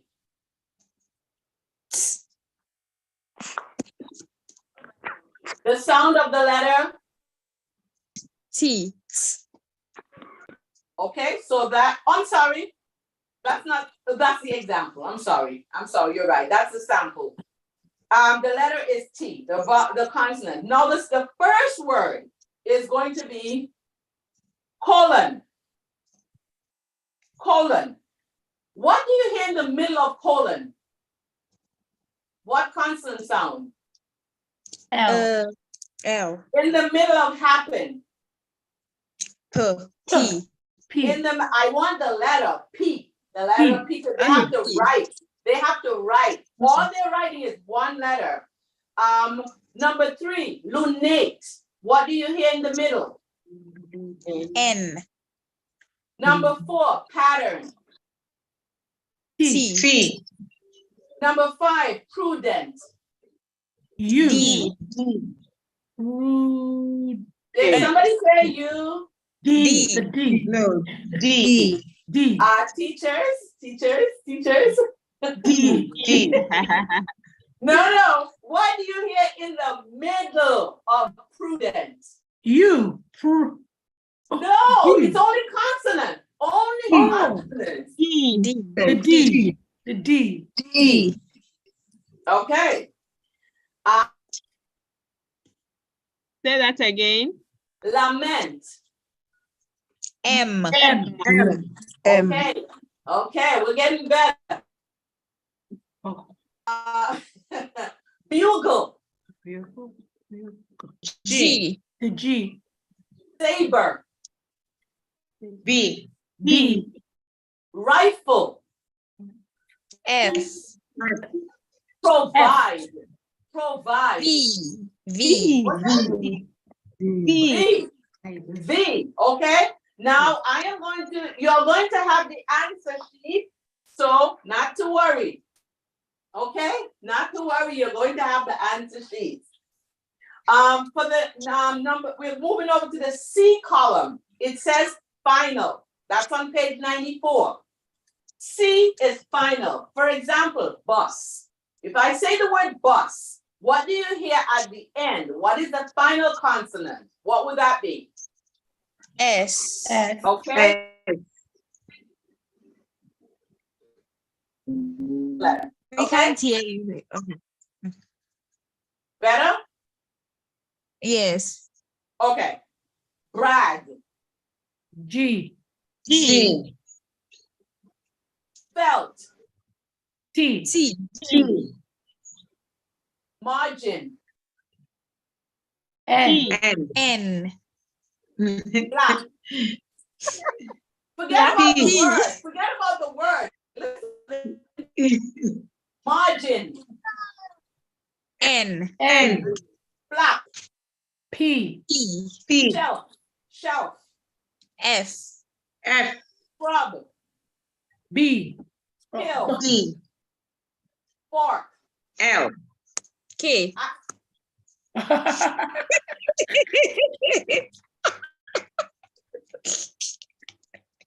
Item. M. Field. D.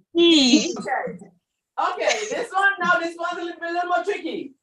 We're going over to consonant blends and digraphs. So we want to hear what is the consonant blend. It could be 3 letters. I'm only saying this, but I'm assuming that you know it. Okay. If I said the word tree, what is the blend there? The blend or digraph, whatever you TR. TR. Okay. Suppose I said spring. BR. No, spring. SP. Like spring, Okay. summer, fall, spring. SPR. SP.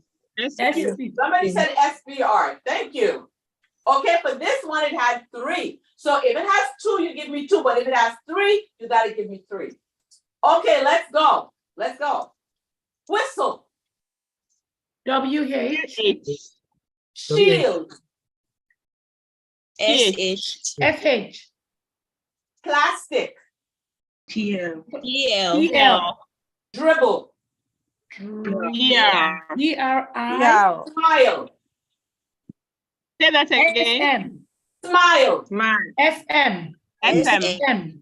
Yeah. Spread. SP. SPR. S. SP. Thank you. Whoever said SPR. Frantic. FR. FR. FR. Scream. SCR. CR. SPR. Good. We're getting really good at this. Graph. GR. GR and PH. GR. There's a PH also, but I'm going for the beginning blend here. Okay. Splendid. SPL. SPL. Yes. Sliver. CL. CL. Silver. Oh, silver. No. Sliver. SL. Liver. Okay. Liver. Oh. SL. Sliver. Oh, a sliver. SLI. SLI. No, I is a vowel. It's a vowel. Oh, SL. SL. SL. Okay. Chisel. CH. Okay. Which one? Let's make up our minds here. Which one? CH. Chisel. CH. Okay. CH. Theme. Like a theme song. Theme. CH. Blossom. Blossom. BL. Precious. Precious. PR. Okay. Okay. Now we go to the page 95. Actually, not the page 95. I want you to go to, hold on. 93. Hold on, there's a page that's missing. Oh, I have to get the book to find out which page that is. 91. So the next one we're going to be doing is long and short vowels. And this is key to all spelling. This is something that we have to totally master to get this right for the kids. Let's see. Long and short vowels. Okay, this is probably the page that I have. The said hop, hop. Is that vowel, what is the vowel in hop? I'm asking you what you already know. What is the vowel in hop? Oh. Is it long or short? It's long. Short. Please, I didn't get the question. I don't understand. I didn't get the question. Okay, okay. Hop. Hop. Hop. Is the vowel a short O or a long O? It's a short one. It's a short one. Short one. Sure. Yeah. Oh. Yeah. No. The word no. Yes. No. Long. Is that O? It's long because you have to try. Yeah. Short. No. The long. No, it's a long vowel. It's a long. No. Short. Long. No, It's a long vowel. You see this long and short vowel thing? We got to get that down pat. Perfect. Perfect. That is the whole key to spelling right there. If you don't understand the long and the short, that you're going to have problems the rest of your life. Okay, so let's go to the first word. And you're going to tell me the vowel that you hear. Tell me the vowel that you hear, and then tell me if it's long or short. Okay? The word is stream. Like a river, the stream goes into the river. Stream. What do you That's hear? E. Long vowel. Long. Long or short? Long. Long. Okay. Fumes, like smoke. Fumes. Long. A long vowel sound. U. A long vowel sound. I think it's long. Long. Long. Long what? Long what? Long Long vowel. You. Oh, Long you. Long you. Okay. What about pride? Long I. The eye's long. I. You have to tell me if it's long or short. Okay? Long. Trench. Trench. Like you dig a trench. Trench. short E. Short. It's brief. Short Short. E. Okay. Short E. Okay. Prom. Short. Prom. Short O. It's a short O. Okay. Prom. Prom. Prom. Yes. Fudge. Because of Fudge. Short. Short U. Short U. Short U. Okay. Blimp. Blimp. Yeah, blimp. A blimp. Long A. Short. It's a short I. Short I. Short I. Yeah. Flame, like fire. A. It's a long A. Long I. Long A. A. It's a long Flame. Long A. It's a long A because you're dragging it. Yes, I think it's a long Okay. Throat. Long O. Long O. O. It's a long O. Yeah. Okay. The Slant. difference. Slant, like it's not straight, it's slant. Slant. Okay, just it's brief. It's short A. Short. Short A. Yes. Yes. Okay, we had a little problem with that. So let's go to the fourth column, which is vowel teams. We have a teams. hand I'm up. gonna say, We have a hand up. Ifeoma, you can go ahead. Okay, Dr. Bernard, you can Yes. see that we're this long and short. Are there any tips you can give us to help us through knowing what is long and what is short? oh, absolutely, absolutely. See, Yeah. what we're doing right now is finding out if we have a weakness there. That's all we're finding out right now. Okay. But the actual teaching, we are going to get to that. Believe me. Okay. All right. Okay. And it's going to be so easy. Vowel teams. Vowel teams. If I gave you the word tree, that's T-R-E-E. The vowel teams would be E-E. E. Right? The first, you know that the first vowel is long and the second one is silent. Okay. If I gave you the word sea, like the beach, the water, the ocean, Yeah. the sea, E and A, yeah. it will be E-N-A. Good. So let's go. Let's go. You are going to give me the vowel teams. What are the two vowels that you hear? One is long, one is silent. Tell me what those two vowels are. How long are we away from finishing? Oh, this is the last one. This is the last page here. Okay. Float. O. O-A. O-A. Paid. A-I. A-I. Leave. E-E. Double E. Break. This A-Y. The A and the magic Cream. Y. Cream. E-A. E-A.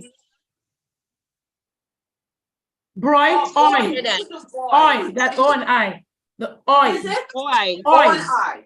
Yeah. Okay. O-I. Couch. Ouch. That O and the U working O-A. together. O-U. Freight. Freight. Yeah, like I. E and I. I. Okay. E-I. Blue. U. The U and the E. U-E. U-E. U-E. Fred. E-A. Okay, EA. now we're going to the easy one. Easy one, that's number 5, syllabication. If I said funny, funny, 2 syllables. Okay? Timber. Timber, how many syllables? 2. 2. Fuselage. Fuselage. Three. Harsh. 3. Harsh. Three. That's right. One. Harsh. Posh. 1. One. Impossible. Impossible. 4. Hey, 4. 4. It's like this. Impossible. Sorry. Impossible. 4. Impossible. Impossible. 4. It's 4. Impossible. Okay. Did we decide on a number? 4. 4. Impossible. 4. Yeah. Treasure. Treasure. Treasure. 2. Important. Important. 3. 3. Various. Area. 2. What? Area. 3. Various. 3. How many did we decide on? 3. 3. Okay. Cousin. Cousin. 2. Trust. 1. 1. 1. Companion. Companion. 3. 3. 3. Indivisible. Pardon? Indivisible. Indivisible. 5. 5. 5. Too much. Variable. Variable. 4. Variable. 3. 3. 4. Variable. 4. 4. 3, Trumpet. 8, Trumpet. We are Trumpet. 2. Trumpet. 2. Fruit. Trumpet is 2. One. Fruit. 1. Sorry. Miserable. 1. Miserable. Miserable. 4. Miserable. 4. Measure 3. 4. Last one. Fortunate. 3. 3. 3. How many? 3. 3. 4. Okay. Now, the thing about it, these tests that you're doing, the answers are all there. You don't have to guess. You don't have to second guess yourself. You have all the pages. If you have any questions, please ask me. Here's what I want you to do between now and next week. This is important. You have to start on those tests, on those interviews with the parents. If you even have to do a Zoom with them, that's fine. I don't care. With the child, all those questions you need to ask the child. I need to see how much of this you can get to. There's a lot of work to cover, but each time in between to do all of that. We haven't started on the lesson plans yet, which we're going to start from next week. So you really got to get these things in before we start on the lesson plan. It is absolutely crucial. Everything we did today. What I'm going to do, I'm going to create a list. I'm going to send it to Lady Rosa, or I'm going to put it on the on WhatsApp. The list of the things that have to get done before we. Everybody got that? Yeah. I know you're busy. I know you have your own schedules. I know you have your schoolwork to do. Okay, but we're gonna send you. I'm gonna send you that list of everything that needs to be covered. All those tests that we did today. Okay, the reading, the spelling, the math, the comprehension, all of those have to be done. So don't start them on Wednesday. Okay, we're gonna see how much of that we can do. We must get as much in as possible. I suggest you do the testings for the children first, like the math, the spelling, and all of those, and then work backwards to the questionnaires, because your case study is not going to be due next week. You understand what I'm saying? But the other things that you're doing, the testings for the child, the structural analysis, the phonics, that's going to help you with the lesson plans. So start with the things that the child has to do, the present level of academic performance, and then you move backwards towards all those questionnaires, which you have a little more time to do. Okay, any questions? Because I am done. A question. Yes. Yes. Asking for long and short vowels in certain words you gave. I realized that you gave examples that had different. So I was wondering whether maybe in your approach or this approach, you split the diphthongs. You split them. Like if you give a word like pay, you know, pay has the consonant p, and then the diphthong, a. But it appears, and I get the impression that you are splitting, because you gave an example of a word that had a diphthong, and you were asking whether it was long or short. So no, give me that example. I don't exactly remember, but I think it has a in it. Whether pay or something. Yeah, but that's going to be hard for me to address if I don't know what you're referring to. Anyway, yeah, because it was very fast. I just saw a couple of words that had diphthongs in them, and you were still asking. Do you want me to read? Do you want me to just read back these words to you? Maybe if you can, that should help. Okay, I'm trying to figure out which pay. That's the one with the consonant. With the blends and diagonal. Short vowels. Words the with long short vowels. Okay, okay. Stream.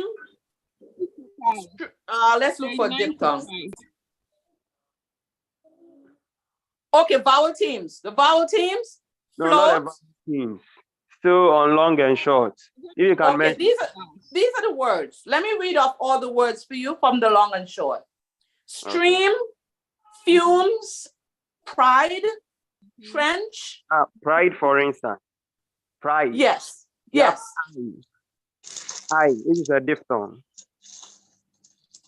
You said I is a diphthong? Yes. You mean let me read the words again. Let me read it again. Stream, fumes, pride. Mm-hmm. And why is pride a diphthong? Keep quiet. But pride. Why is pride a diphthong? The sound there is e. No, diphthongs begin with one sound vowel sound quality and end on another. Okay, so if you look at the 8 diphthongs in the English language, I is one of them. Okay, so it means that over there we actually have a diphthong and not the pure vowels that we can distinguish as long. No. This is a vowel consonant silent E pattern. The word pride, this is a vowel consonant silent E pattern. Okay. So that is why I asked you that is it that at that level you devise a different scheme. Absolutely. Okay? Absolutely. Listen, the truth is we haven't taught on these yet. Mm-hmm. Yeah. Remember, this is just the test you're doing with the children to see how much they know. But we have to go into these in details, how we're going to teach them to the child. Yeah, but first, we're trying to find out through these tests what the child knows already. Okay. But we're absolutely going to address all of these. Okay. Okay, because this is important. This is what you're saying there is really important. Mm-hmm. Okay, thank you. Okay? Yes, thank you. Yes. One other question. I'm not in charge here right now, so you got to get permission because we're well into overtime. Did you get permission? We have a question for Fiona, and then we go to Victoria. Okay. Thank you. So please, I still want to ask a question on the math test. So when you look at the math test, you can see that there are some fractions and decimals, and then the one with the dots, and then numbers, and then DAX. So I'm guessing maybe if you had to run a math test on a child, that's like, let's say in kindergarten, you definitely use the one below, the dots, and then okay. And please, the DAX over there are some boxes by the side. So the boxes over there, I don't really know what they are doing, like some 4 square boxes beside the DAX. I don't know. I don't understand that one. There are 1, 2, 3, 4, I'm 5 guessing boxes. you're not going to be in all the years. I've never dealt with it. Hold on, let me find it. Okay. And then okay, so please, when you find it. 1, 2, 3, 4, 5, 6, 7, boxes. 8, 9, 10, 11, 12, 13. I think the first one you just have to say the number 3, number 5, number 6, number 17, number 41. And then I think you're going to have to count these dots. 15. There are 15 dots. 1, 2, 3, 4, 5, 6, 7, 8, 9, 10, 11, 12, 13, 14, 15. And then the 3 dots. Now I'm going to check this because I actually never use this because it is for like pre-K. But I have it in my book, so I can double check this for you. But here you're going to come up with 15 also. 1, 2, 3, 4, 5, 6, 7, 8. There's got to be Alex. Listen, remind me to give you the answer for this because I never use this because it's just for like, you know, like numbering, counting, and stuff like that for children. I never actually use this, but I have it right here in the book. All right. Okay, so please, thank you so much. Yes. Is there another question that you have, Fiona? No, please. I'm okay. Thank you. Okay. Victoria. Fiona is very thorough. I don't have a question. I'm okay. Victoria, you okay? I'm okay. Okay. Very okay. Who else have a question? Please remember all this stuff that we did today, we haven't gone into it yet. We haven't gone into how to teach the children it yet. When I give you the chance, please pronounce your first name for me, Blessing. Thank you very much. My name is Jedidia. Jedidia, okay. Jedidia. So I wanted some clarifications on the reading test. You mentioned that the alphabets on the top, there are 15 alphabets, and that we assume that they already know that. But then you were trying to explain it to one of the students. You mentioned that if you try to let them read, and you assume that they are 15, but if you try to let them read these words out and they are not able to read all, do you still give them 15? No, absolutely not. Absolutely not. You only give them what they read. And the same rule goes. If you get to 5, if you go to 5 incorrect answers, you stop right there. Okay. In other words, if they read off the first 8, or let's say the first 5, and then the next 5 they couldn't read, all they have is 5. And even if they get to the words and they said the first 2 words or 3 and they didn't know any more, and you didn't do the letters with them, I'd go back to the letters. If they have a really bad start on that first line, I would go back to the letters to see how many of those they know. Because you may find that they don't know all the letters. Okay. Thank you very and much. Again, we're going to go into a lot of this as we do the lesson plans, as we start to teach the children, it will be clearer. And I'm hoping that, everybody comes back every time. Please try not to miss any session. This is very, very important for the children that you know. Thank you very much. You're welcome. Anyone else with a question? Any of these tests that you're administering and you're not sure, please put a question in the chat. I will get back to you. Okay? I want you to do it right. You're going to see how effective it is when you literally start working with the children. You're going to see how effective it is.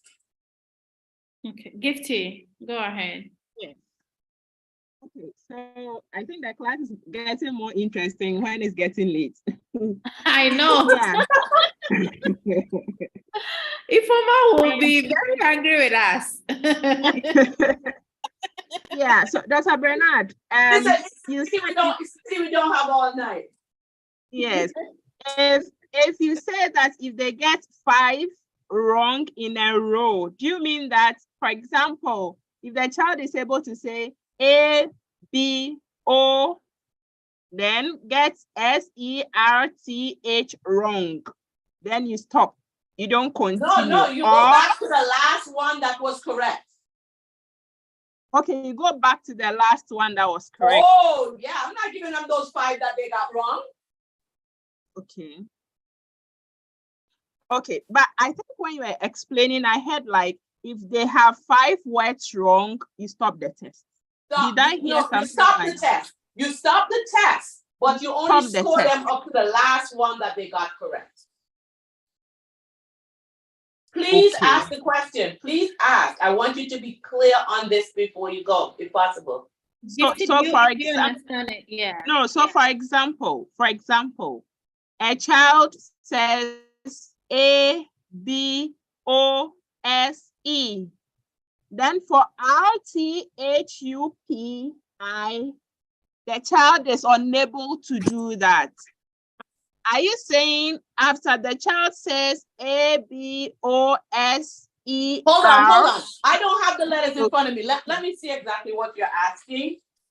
Go ahead. I have it now. Okay. I think I have the wrong one. So hold on. Okay. No. Hold on there 1 second. I pulled out the wrong one. I have so many sheets in front of me. Here we go. Go ahead. If the child says. Right. So when I was taking my notes while you were talking, I heard you say that 5 words wrong in a row, stop the test. Mhm. Did I get that right? You absolutely stop the test. Okay. So I'm asking 5 words in a row. Do you mean that, for example, if the child says cat in book, and then 3 how animal hair spell even are wrong, you stop? Absolutely. But what are you giving them the score? What score are you giving them? So that will mean 1, 2, 3, 4. Okay, if the child got only the first 4 right, I would go back to the letters. I would go back to the letters to see what they're really doing with the letters. Maybe they don't know all 15 as we just assumed. Right. So back to the letters. So if the child is able to say A, B, O, S, E, R, okay, that's it. And the child is unable to identify T, H, U, P, I, V. You stop? Just I, just up to I, because up to I is 5. Just to I is 5. You stop? You stop. But you only give them credit up to the what they did before that 5. Okay. They absolutely do not get credit for the 5 that they got wrong. Okay. You go back to like their basal number, which is the last number they got right.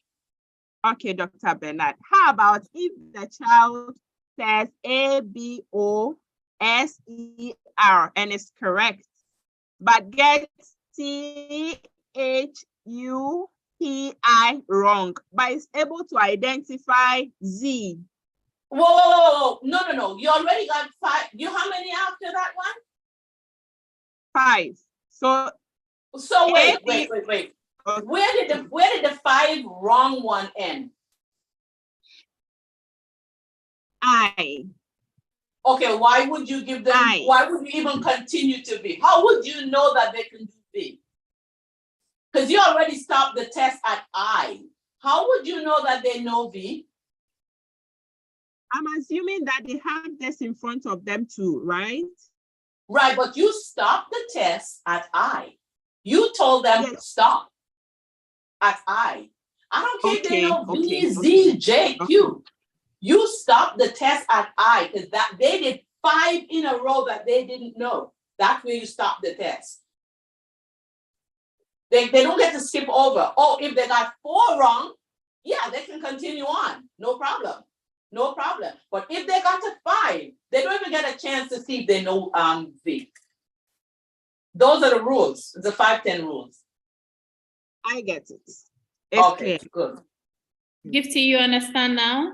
Yes, I do. Does everyone understand the concept? Yes, please. Okay. And everybody knows how to do the reading test. Everybody knows how to do the spelling test. Everybody knows how to do the math test and the comprehension test. Yeah, so for the reading test, all that? Yes. So for the reading test, we are left with how to do computing and then knowing the reading grade level that we didn't get the material for. So I think when you give that to us and we give it a try. Which one is that? Which one did you not get? The reading level to be able to interpret. So for example. No, didn't I send it over to you? No, we didn't get that. After you're done, check in WhatsApp and see if I sent it to you. She put it in the group during our break. Yeah, during the break, I think I put it in. Okay. I haven't checked my phone. Okay. If it's not, I'll go back in also, but I think I put it in. Okay. Are we good? Any questions? All right. So just a moment, let me do this. Flora, is that Flora? Flora? No, it's Fiona. Is that Fiona? No, Flora. Do we have a Flora and a Fiona? Yes. Yes, we do. Yes, we do. Fiona. Yeah, Fiona is my question lady. Yeah. Miss Irene. Flora is me, Irene. I'm sorry. I'll change it. Okay. To get it right. Can you send me their names? Just I'm gonna try my best because I don't like to screw up people's names. I will send it to you. Yeah. Okay, is everybody good? Boy, we were Thank over you our time. so much for this evening. I hope you've got much out of it. And like she said, this is all like yesterday and today is just like a preparational stage for you to kind of get the concept of what the training, like for you to have a feel of the training and the concept and everything. And so we're looking forward to next week, same time at 6 p.m. Please, let's come early. Prepare your questions. Go through the training guide, and come with questions ahead so that we can get much details of what you really want to achieve here.